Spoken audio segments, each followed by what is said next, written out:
അസ്സലാമു അലൈക്കും വറഹ്മത്തുള്ളാഹി. ബിസ്മില്ലാഹിർ റഹ്മാനിർ റഹീം. അൽഹംദുലില്ലാഹി റബ്ബിൽ ആലമീൻ. അല്ലാഹുമ്മ സ്വല്ലി അലാ മുഹമ്മദ്. മഹാനായ ലുഖ്മാനുൽ ഹക്കീം റളിയല്ലാഹു അൻഹുവിൻ്റെ യജമാനൻ ഒരിക്കൽ മഹാനവറുകളോട് പറയുന്നുണ്ട്, നമ്മുടെ വീട്ടിലേക്ക് ഇന്ന് കുറച്ച് അതിഥികൾ വരുന്നുണ്ട്. അതുകൊണ്ട് അവർക്ക് ആടിനെ അറുത്തുകൊണ്ട് അതിൻ്റെ ഏറ്റവും നല്ല അവയവം കൊണ്ട് അവിടുന്ന് ഭക്ഷണം പാകം ചെയ്യണം. മഹാനായ ലുഖ്മാനുൽ ഹക്കീം തങ്ങൾ അങ്ങനെ ആടിനെ അറുക്കുകയും ഭക്ഷണം പാകം ചെയ്യുകയും ചെയ്ത് എന്നിട്ട് ആ തളിക തൻ്റെ യജമാനൻ്റെ കരങ്ങളിലേക്ക് കൊടുത്തു. ആ സമയത്ത് യജമാനൻ ചോദിക്കുന്നുണ്ട്, നിങ്ങൾ ആടിൻ്റെ ഏത് അവയവമാണ് തിരഞ്ഞെടുത്തിട്ടുള്ളത്?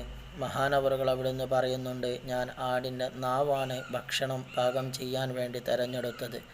അങ്ങനെ പിന്നീടൊരിക്കൽ മഹാനായ ലുഖ്മാനുൽ ഹക്കീം തങ്ങളോട് യജമാനൻ പറഞ്ഞു, നിങ്ങൾ ആടിനെ അറുത്തുകൊണ്ട് അതിൻ്റെ ഏറ്റവും മോശമായ അവയവം കൊണ്ട് നിങ്ങൾ പാകം ചെയ്യുക.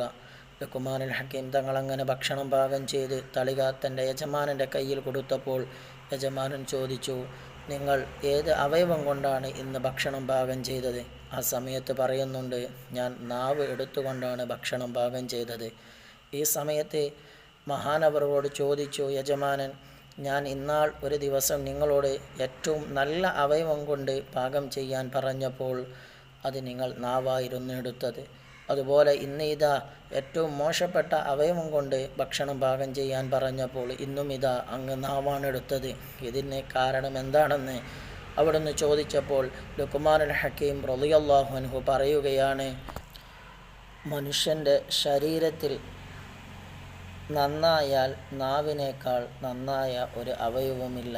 എന്നാൽ മറിച്ചാണെങ്കിൽ ചീത്തയാണെങ്കിൽ നാവിനേക്കാൾ ചീത്തയായ മറ്റൊരു അവയവമില്ല. നമുക്കറിയാം, നമ്മുടെ നാടുകളിലുണ്ടാകുന്ന ഏതൊരു പ്രശ്നം എടുത്തു നോക്കിയാലും അതിൻ്റെ തുടക്കം നാവായിരിക്കും. അതുകൊണ്ടാണ് റസൂലുള്ളാഹി സ്വല്ലല്ലാഹു അലൈഹി വസല്ലമ തങ്ങൾ പറഞ്ഞത്, നാവ് കൊണ്ട് നിങ്ങൾ തെറ്റ് ചെയ്യില്ല എന്ന് നിങ്ങൾ ജാമ്യം നിൽക്കുകയാണെങ്കിൽ സ്വർഗം കൊണ്ട് നിങ്ങൾക്ക് ഞാൻ ജാമ്യം നിൽക്കുമെന്ന്. അല്ലാഹു സുബ്ഹാനഹു തആല നമ്മുടെ നാവിനെ നന്നാക്കി തരട്ടെ. അസ്സലാമു അലൈക്കും